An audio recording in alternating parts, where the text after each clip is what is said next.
Ele trazendo ali uma palavra, uma profecia, uma palavra profética a respeito que esse grande avivamento desceria sobre Jerusalém.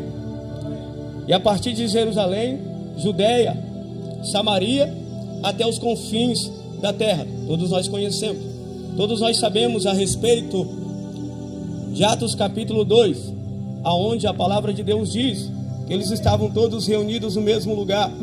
E a partir dali, o Espírito Santo de Deus desce, segundo aquilo que Jesus já havia falado. Mas entenda, olhando para o texto de Atos capítulo 8, no contexto nós podemos contemplar no capítulo 2, a partir da morte e a ressurreição de Cristo Jesus, no capítulo 2, nós podemos agora ter acesso à era da graça.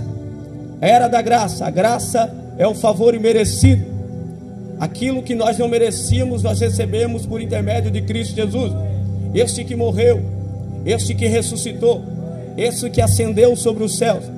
Mas observa também, olhando para a Bíblia Sagrada, acerca daquilo que Jesus havia falado para os discípulos. Eles ficaram em Jerusalém. A Bíblia diz que Jesus confirmou com eles 40 dias. 40 dias Jesus está confirmando com eles, com sinais, prodígios, maravilhas. Sinais esses que já acompanharam acerca do ministério que lhe foi confiado para Jesus. Nós bem sabemos Mateus capítulo 10, quando Jesus envia os discípulos de 2 em 2.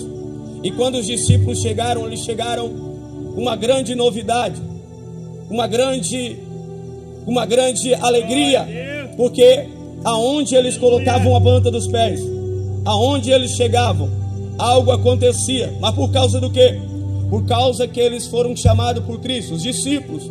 Mas entenda também, com a morte e ressurreição de Cristo Jesus, o próprio Jesus também havia falado aos seus discípulos: olha, um dia eu vou para o Pai, mas enviarei outro consolador da parte do Pai. Isso se cumpre em Atos capítulo 2, também com o nascimento da igreja. Então nós entendemos que nós estamos na era da graça, e também a era, o nascimento da igreja de Cristo. Esse exército a qual você está sentado nesta cadeira, e você faz parte desse exército. E você que veio adorar, glorificar, bendizer o nome do Santo Senhor, e se você faz parte desse exército, você tinha vários motivos não para ficar calado, mas vários motivos para se alegrar, para glorificar, para bendizer, até mesmo gritar, adorar e dizer que Ele é santo, que Ele é o Senhor da sua vida. Mas entenda que, olhando para a Bíblia Sagrada, olhando para o livro de Atos, Atos dos Apóstolos, Atos do Espírito Santo, escrito, narrado por Lucas, entenda isso. Entenda que aqui no capítulo 8, a Bíblia diz que Filipe, ele sai de Jerusalém, vai para Samaria. Por causa do quê? Por causa de uma grande perseguição que se levantou contra a igreja de Cristo. Quem foi Filipe? Filipe foi chamado para ser apenas um diácono. Filipe foi chamado no capítulo 6, quando era para ele estar ali trazendo ordem diante de uma situação que havia acontecido entre as viúvas judias e as viúvas gregas. E aí Deus levanta Filipe ali. Foram levantados 7 varões, 7 diáconos, e eles deveriam ser cheios do Espírito Santo. Então nós podemos contemplar que Filipe, no início do seu ministério, ele foi chamado para servir a mesa. Ele foi chamado para agora um ministério de socorro. Ele foi chamado ali diante de uma situação que estava acontecendo com a igreja de Cristo. Mas observa para vocês entenderem, no capítulo 8, Filipe não está servindo a mesa. Sabe por causa do quê? Porque veio uma grande perseguição contra a igreja de Cristo. E essa perseguição levou Filipe a sair do comodismo. Fez Filipe sair de Jerusalém para ir para Samaria. Mas entenda bem também, olhando para a Bíblia Sagrada, olhando para a vida de Filipe, nós aprendemos grandes verdades. Qual é a verdade?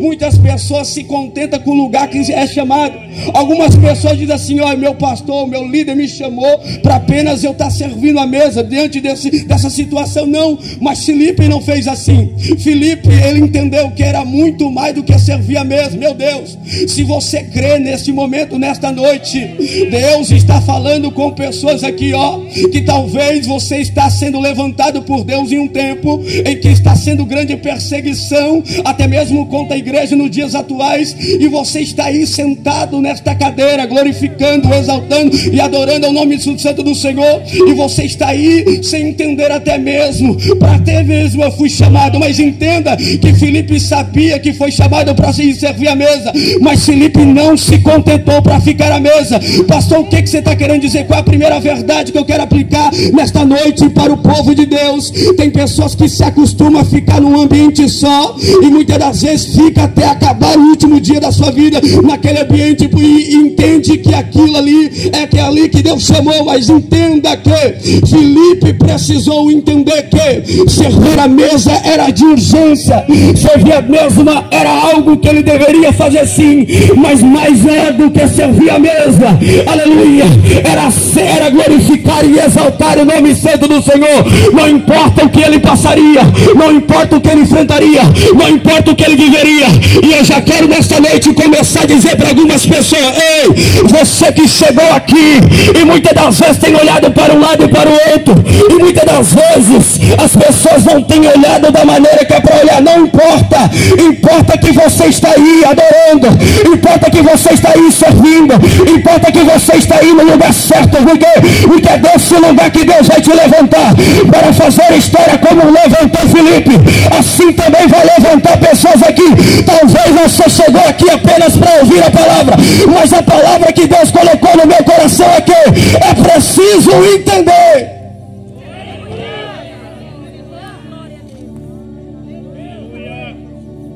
Filipe, ele foi chamado para servir a mesa, não se contou não servir a mesa. A Bíblia diz que com a morte de Estevão morreu apedrejado. Estevão morreu apedrejado. Um dos que também foi chamado para servir a mesa.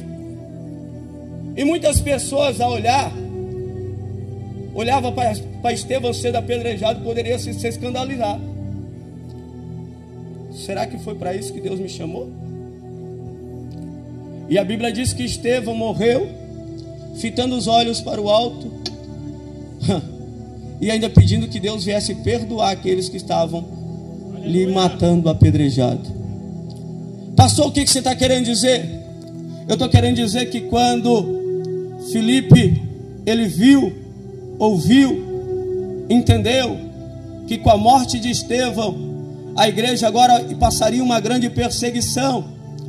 Nós precisamos entender que o começo nunca foi fácil, o meio também nunca foi fácil, mas o fim nós sabemos. Por quê? Porque a Bíblia diz que Jesus é o alfa, Jesus é o ômega, Jesus é o princípio e o fim de todas as coisas. Pastor, o que você está querendo dizer? Se você entender que Ele é o princípio e o fim de todas as coisas, você não vai se contentar passar o que você está passando, você não vai se contentar viver o que está vivendo, você não vai se contentar ver a sua família passar o que está passando. Não, você vai começar a entender que se você estiver com o princípio e o meio e o fim, saberá que você está com a melhor coisa sobre a sua vida.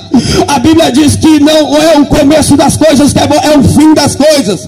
Muitas das pessoas que começaram pregando Cristo igual Estevão, morreram pregando o Evangelho de Cristo. E o que mais me chama a atenção que havia um homem por nome de Saulo, que depois de um tempo ele deu o nome mudado para o nome de Paulo. Esse homem, ele passa agora a perseguir, assolar a igreja. Com a morte de Estevão, ele em vez de se calar, aí que ele passou a perseguir a igreja. É nesse momento em que se cumpre mais uma vez uma palavra de Jesus.